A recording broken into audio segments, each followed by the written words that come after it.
just jump into it. So good morning and welcome everybody to our first Sandyford webinar. Today's session is about local government and smart solutions to COVID-19.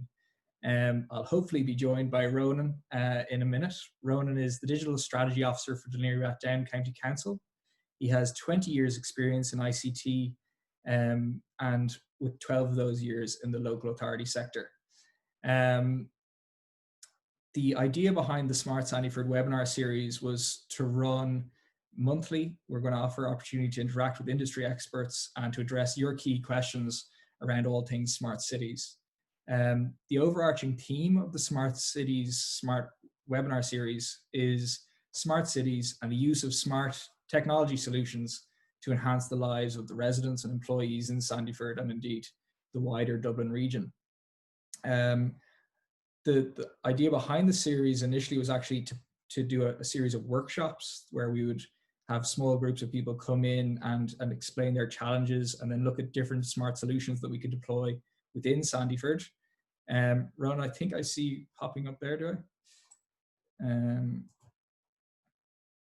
I see your name coming up, Ronan. If that's working, that'd be great. But the idea initially was to, as I said, to do a webinar series, a workshop series, which we then had to, because of COVID, redevelop as a webinar series. So a fantastic initial response from the local companies, a lot of people looking to get involved. So we have the next 5 months planned out already. To start, obviously today we're talking about the COVID response for the local council. In June, we're looking at smart cities and what they actually do, what initiatives they do. And is it just big government, big business monitoring people, or are they actually benefiting local small people or local residences? The following one is about IoT and how IoT impacts business. Then we're looking at sustainable transport options and the future of transport for cities. And finally, the last session is going to be about 5G and how that's going to change telecoms and internet. In terms of some quick, brief housekeeping, there is an in-text chat at the bottom of your screens that you can use to chat at any stage. But preferably if you could use the Q&A button at the bottom of the screen to ask any questions you might have, that'd be really useful in terms of tracking all the questions. And we can build up a bank of questions then over the series and look at what topics people are particularly interested in to develop in the future. Today's session is being recorded. But in terms of the actual topic, what we're talking about today, it's the COVID response in Sandyford. We've had a great take-up of initiatives from the local private industry. Firstly, we have Moby and Bleeper Bikes offering their electric bike fleet to the general, to frontline staff in the hospitals. Obviously, we've the Beacon Hospital in Sandyford, but Michael's, Vincent's, all the hospitals in the local area are being able to use the e-bikes. Local entrepreneur Keano Flaherty has the Feed the Heroes campaign. At last check, he's about 40,000 short of €1 million raised. So they're giving food to nurses, doctors in hospitals, frontline nursing home staff, and it's a really fantastic initiative. There's also a huge amount of initiatives from the local councils as well. But while some of those are very important and making a big difference, specifically we're talking about the smart initiatives today, and how they're keeping us safe in Sandyford, in the wider Dún Laoghaire area, and indeed in the Dublin region. So that's the introduction over. We're going to jump into the questions as soon as Ronan is connected. So I'm going to just give him a quick call just to see where we are with that, if you bear with me for 2 minutes. Thank you. Ronan, could you just keep talking, give us a little bit of an introduction maybe, and we can see if we can hear you. I think you might be able to hear me now. Great. Yeah, I think we will proceed without video. I think that's fine. Thank you everybody for the messages. And we might have Ronan in the flesh as well. Fantastic. Yes. How are you? Well, very shaky start. It would have to be the day when you're doing a webinar. I'm used to working from home for the last 6 weeks, both myself and my wife on loads of remote meetings at the same time, no problem. And then the one time when you want it to work, it's always the way. Now, let me just get it up so I can see actually what's going on here. So I've closed my video. There we are. Okay. Fantastic. Apologies everybody for the late start. No problem at all. You're very welcome. Thanks for the fantastic introduction, Connor, which I didn't hear any of. So if you want to give me a quick recap and start hitting me with questions, I don't want to be wasting people's times. Absolutely. Well, basically, today we're talking about smart solutions from the council. I've mentioned one or two of the initiatives already going on in the Sandyford area, but maybe we can just jump straight into you as the digital strategy officer. How have things changed personally for you with COVID? How has it impacted your job? Okay, well, I suppose the main thing is that I'm working the vast majority of time from home since COVID. Now, the first couple of weeks, first few weeks, I was still in work because as digital strategy officer, I work within the IT department, and our priority was to get as many staff up and running, working remotely as quickly as possible. But after a week or two, when that was sorted out, or when the processes were in place for getting all of that done, I moved to working remotely and have been working remotely since, apart from maybe one day a week back in the office. And up until today, I can say hand on heart, it was pretty much painless. I was used to having meetings online, using Teams, using Zoom, Skype, whatever, and it just worked. But maybe everybody, is this the time when America gets out of bed or something? There could be a lot of people on it, all right. So my job in Dún Laoghaire-Rathdown County Council as digital strategy officer, just to give a kind of an overview of what that's about. Initially, my role was to have a look at the organisation and digital transformation within the organisation. And there's a couple of really big tasks when I joined, this time 3 years ago. It was around the idea of upping our game as regards service provision and customer service, and opening a new future-proofed customer service area within County Hall, the Civic Hub. So anybody that's been in there would have seen that. And it's kind of an all singing, all dancing, future-proofed citizen centre. A lot of the time people will come into County Hall, they don't necessarily need to talk to our staff. The idea is that ultimately we would be self-service, but a lot of the information that people would be looking for would be available on screens, or they can log on to kiosks and get the information there and then. The big change for the organisation was that all of our service requests were filtered through one central hub. The idea being that that would allow us to make better decisions. Data-driven decision making is what it's all about. So I suppose that huge project, that one and the new council chamber, they were knocked out in the first year. And beyond that, it's about identifying projects that have a digital element across the organisation and working with various teams to make those happen.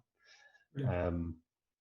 As an example, just one example, we work closely with the climate team, because anybody that's familiar with County Hall will realise that it's a couple of it's the old Kingstown Chamber, and it's the old Kingstown Post Office, and they're old Victorian Georgian buildings, and they're joined together by a modern building, which always presents problems when it comes to heat and energy.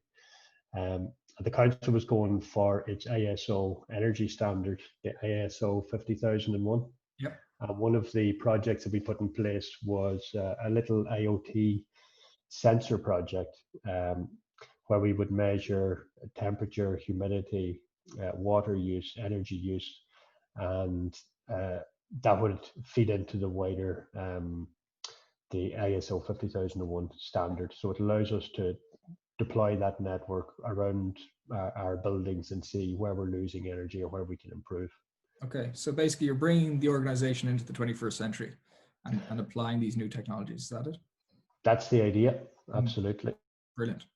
So, and that's, I think that the Civic Hub is a really good initiative for everybody, where anybody can come in whatever issue they want with the council, and as you say, it's future proof. So going forward, digital signage, new screens, iPads, whatever. Yeah.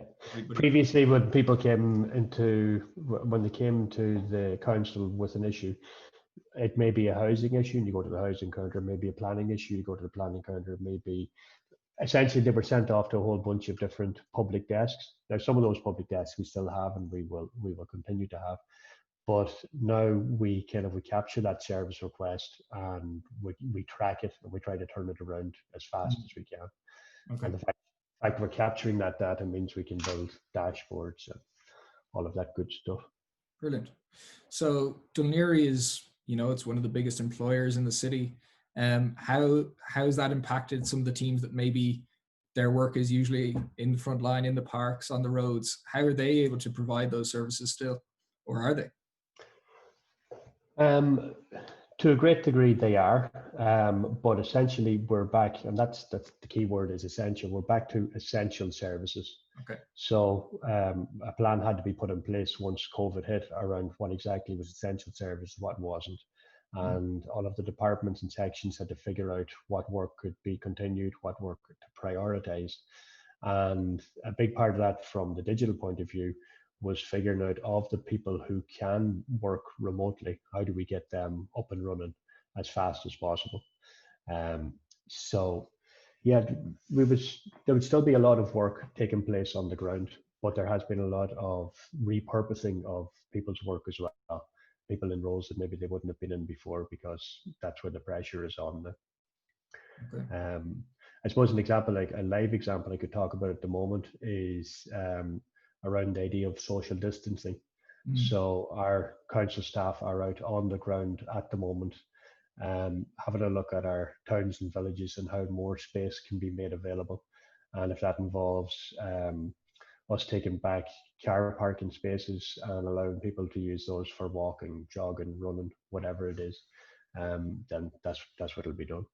So is that the main challenge, dealing with primarily spacing people out, or is it the health, is it the economy? Where's the main challenge for the council with all of this? Our main challenge is to continue delivering services, but the emphasis around our services is changing. I suppose one of the things that, from my own personal point of view, with everything COVID in the last couple of months, I think the two words have been used interchangeably for generations, and I think it's about time we kind of decoupled them again. I think people are starting to realize that we live in a society and not necessarily in an economy. So when health and public health becomes a risk, society and health is a priority. Now, after a couple of months of being in that space where every measure that can be taken in order to protect public health, every measure has been taken, and the numbers are heading the right kind of direction. Now we do need to actually look at things again and go, well, we do live in a society, but we also need to look at the economy. We also need to get back and up and running, because when you look at public health, you can't separate out health and economics entirely, because all of the science, all of the data will tell you that poverty and ill health go hand in hand. So there's a balance to be struck there. So I suppose everything that we're about in the next phase of COVID is getting back to work and getting people back to work safely, making our public spaces safe and accessible. I think a lot of people in Sandyford certainly would be delighted to hear that with all the businesses there. But just before we go on to the economic side, maybe we could talk a little bit more on the health side first. And what initiatives were taken by the council to help people, as you say, spread out or cocoon, or how is that done? How is that communicated with people? Okay. Well, I suppose that weekend when the announcement was made around the community response framework, that was a very busy weekend for all local authorities, because essentially we needed to hit the ground running on the Monday morning. We needed to have a hotline in place. We needed to have a way for the cocooners to reach out to their local council and to get whatever help was needed. So over the course of that weekend, the DLR community call was set up by our community department, and and by staff right across the organisation. There was a variety of skill sets required. So everything from setting up that dedicated phone line and working with our telephony contractors to make sure that that we had the phone set up so that they could ring in certain areas. The workspace within County Hall where people were to take those calls, that all had to be worked out with a safe work environment with the proper social distancing.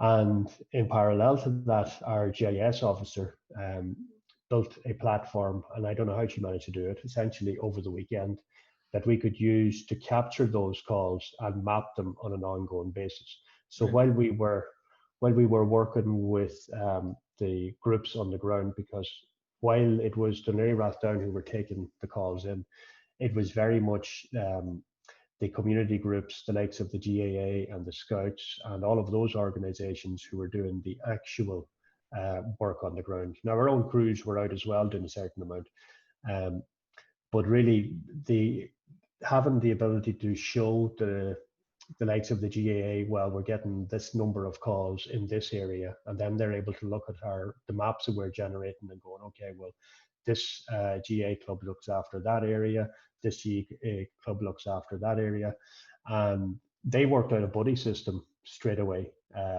so that when people called in and they got assistance, we farmed it onto the GAA, they made contact, and then that person would stay in contact with those cocooners and give them a call every day or two and say, do you need your pension picked up? Do you need shopping done? Do you need a prescription filled?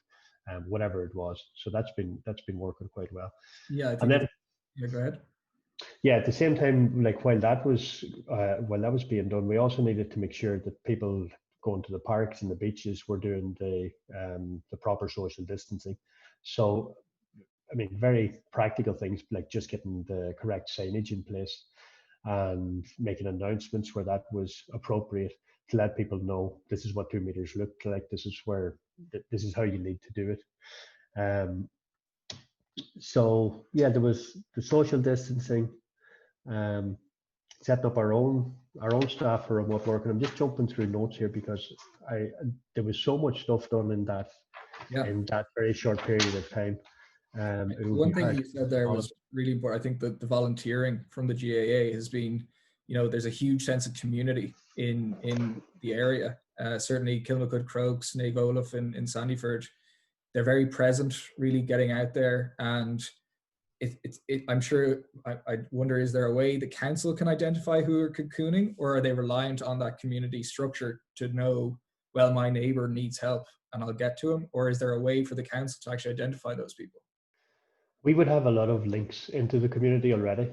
Mm-hmm. So when you talk about a way of us identifying those people who are cocooning, we're identifying them, but we're identifying them through our third party, through our links with the community, through the public participation network, all of the organizations that are a part of that. So we're very much leaning on all of that social infrastructure, which has been set up over years and years. So our community workers on the ground would be familiar with the organizations that are active in all of the different areas. And I suppose one of the first things we would have tapped into would have been the organizations on the ground that work with the elderly. And where you have strong community organizations like the GAA, you're pretty likely that you're going to get pretty much everybody. And I mean, we'd hope that we've absolutely got it. We would absolutely hope and pray that there's nobody out there that is isolated and hasn't managed to reach out or doesn't know where to reach out. But one thing, like I know our talk, Connor, is we're very keen on data and tech and everything else. And sometimes when you're measuring things, you're not exactly sure what's the value of measuring it. And okay, we were getting all of these calls in and we were plotting them to a GIS platform, and we could see very much the patterns of where the need was arising. So when you take the maps that have the calls on them and you cross-reference that with CSO data to see where the elderly live, yes, absolutely, we're seeing a correlation. But then really simple things like maybe a fortnight or so into the lockdown, maybe less, maybe more like 10 days or whatever. We're are we sure that we've gotten everybody? And we weren't. So we did a leaflet drop, and that leaflet drop would have followed. It would have been to the same houses that we send out all our DLR times. So this leaflet went out with the email address, the social channels, the phone numbers, the text alert number, all of those numbers. And you could see straight away within a number of, well, from the next day, our numbers had almost doubled. So like a really low tech solution, because you have to bear in mind when you're talking about cocooners, you're talking about the elderly. And an awful lot of them are fantastic at getting on their iPads and their smartphones, but there are other people who have just haven't engaged with that. Yeah. And what we were finding was, as well as that, people who had elderly relatives were picking up on the social channels and getting their granny or granddad to get in touch. Especially when we did the library drop. Now, that was a fantastic initiative. We were the first in the country to come up with that one. So essentially, people who are, after a week or two, it's like, well, these people are sitting at home, they're probably getting bored. And people in libraries were like, we have all this fantastic material. We're making material available online, but what about actually dropping some books out to people if they want them? So that went really well, and there was a huge spike in calls with that. As I said, I think that's a very topical issue where we assume everybody has a laptop or a smartphone, and it's just not the case. And just looking at a lot of social media posts, certainly it's a huge challenge where, everybody in the family needs to be on the internet now. If parents are working from home, kids are trying to do school on the internet at home. It's you make the assumption everybody has access to the internet all the time, but that's not often the case, as we're seeing now. As we saw at the very start of this, you can't take your broadband for granted. And I mean, personally, I found it okay so far. My son is growing up, so working from home is fine. But I suppose I would, like, I think working has changed, and we won't be necessarily going back to where we were. But you also have to recognize the huge challenge that remote working is for people who have kids who are trying to balance homeschooling with work, with maybe a 2-year-old that doesn't understand mommy's at work now or daddy's in a meeting now. So while it's been okay for me, there's a lot of people that find this very, very challenging, and a lot of people that are dying to get back into the office. Yeah. So that's compounded by the fact that there isn't childcare at the moment, and the sooner that gets back to normal, the better for everybody, I guess. You mentioned the economics, and just one of the questions that's coming through here is, how is business in Sandyford going to be impacted or changed after COVID and things open up again? I would hope that Sandyford will be a more pleasant place to work after COVID. It just so happens that there are 3 major cycleways being done around the Sandyford area, and that work is ongoing. But I would say a lot of people, no more than myself and everyone else who's been remote working, I'd say an awful lot of people in Sandyford will realise that, do I really need to be in Sandyford 5 days of the week? Maybe a day or 2 of the week I can be remote working, especially the tech organisations that are based in Sandyford. So while Sandyford has a problem with traffic, maybe this new emphasis on the public realm will mean that Sandyford is a more pleasant place to work. Maybe there will be less people in and out of Sandyford, but just as much work being carried out, but way less traffic.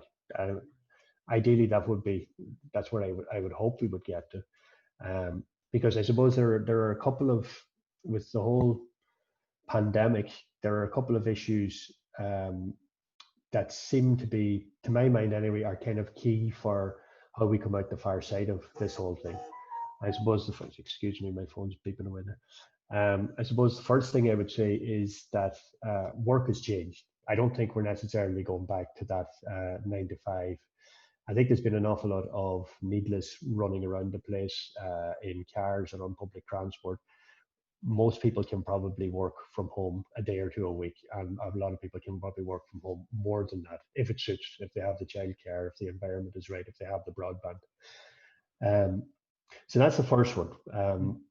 Essentially, I suppose what I'm saying is that, to my mind, we've been doing work wrong for the last 20 years. We've been in a 20th century frame of mind as regards how we do work.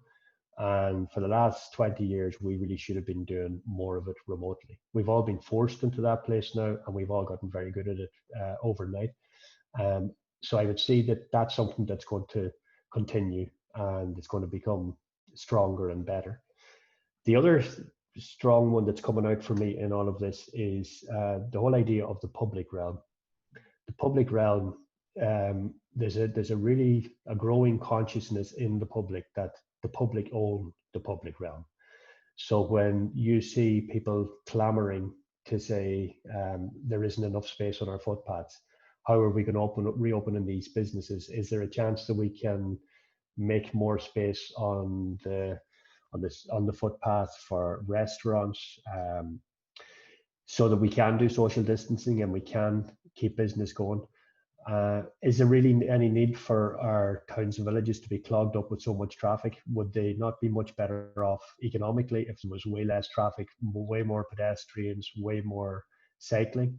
And I think that's a growing realization, even with the people who absolutely love their cars. Even the petrol heads are kind of starting to see that, you know, it's not cool to be jumping into your gas guzzler and go 3 or 4 kilometers down the road to pick up a coffee and drive home again. Absolutely.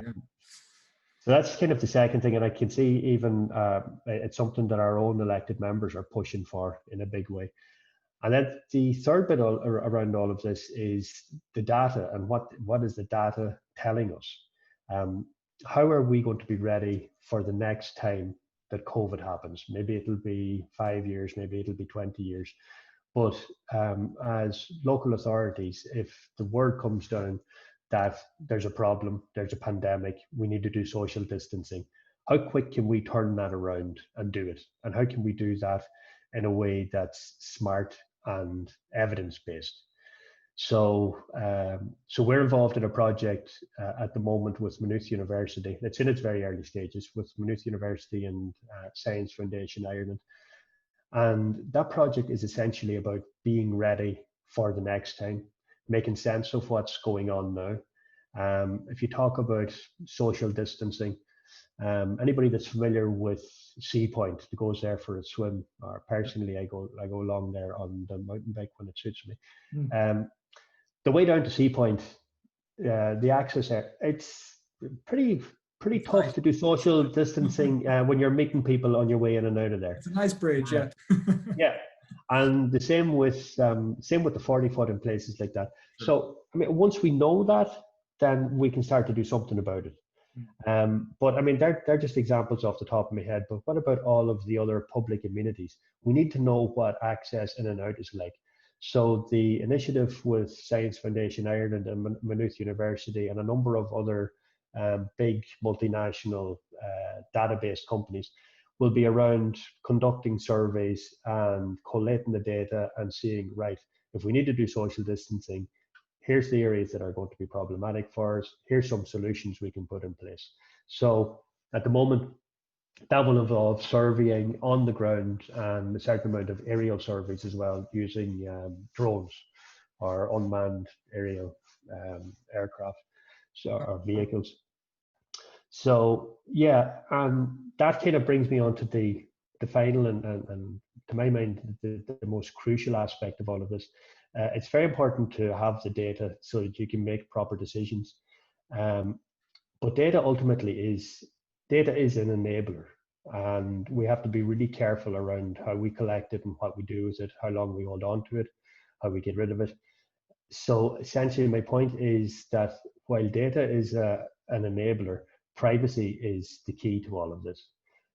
So Dún Laoghaire-Rathdown would see itself as an organization that's moving to become best in class when it comes to data ethics. We want to not just be seen to do the right thing as regards personal data, but be proven to be doing the right thing when it comes to GDPR and privacy. Brilliant. I think we just have a few questions here from the audience, and if anybody else has more questions, please put them into the Q&A button down at the bottom there. But one question coming in here is, would you anticipate any changes to how the local council will engage with citizens in the future? How we engage with our citizens is something that's changing all the time anyway. I suppose the big story of the last 10 or 15 years would have been social media and how we use that. Now, to my mind, social media ended up being a bit of a quagmire. So it can be really, really positive, and it can be terribly bloody negative and a horrible place. So you have to be, so I'm not going to start predicting that we'll be using X, Y, and Z technology in case it turns out to be not appropriate for our needs. But I suppose what we, as a local authority, what we will continue to do is to build that engagement with our communities, with our businesses, with our citizens. And it's something that, from the digital point of view, it's a piece of work which we're hoping to have ready to publish within the next few weeks. It's around the development of the county from a digital point of view. And one of the main aspects of that is engaging with, we've already done some engagement with our PPN, or Public Participatory Network. We'll also be engaging with small, medium businesses, with the MNCs, with citizens. And when we look at that type of civic engagement, we'll be using every possible channel open to us, so that we get all of the valid opinion and collate it before we decide exactly how we're going to go about implementing a digital strategy for the county. Brilliant. So I'm conscious that we're coming to the end of our time here, but just to conclude and bring all that together, some of the main points I think would be certainly a change in how we're doing work, definitely a change in how we're getting to work. People aren't going to be, as you said, wanting to burning petrol all the time. You mentioned the public realm, and maybe we could expand on that a little bit. You know, there are issues, I think, everywhere in the city and around Dublin with signs or cafes putting all their chairs outside. Surely that's going to be an issue with people trying to space out as they go into bars and restaurants. Are we going to see more things out on the pavement, or what's that going to do for the public realm? And then the third issue was data. So I think people will be really glad to hear that it's all secure, anonymized, GDPR in line with that.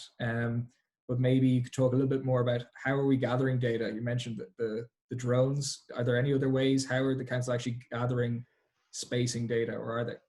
Yeah, well, one of the things we're looking at the moment is like we have a certain amount of data through our provision of free public Wi-Fi. That generates heat maps. So that really came into play for the likes of the Ironman and other huge sporting events that we would have in Dún Laoghaire. So you'd be working with the emergency services and the guards, and they find that type of technology where they can look at a local map and they can see, maybe they can look at it and go, right, there's a bit of a surge there in People's Park. There's a lot of people heading towards the pier.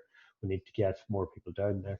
So that's very useful from a crowd control and from a health and safety point of view. The East Pier then has GDPR compliant CCTV in operation.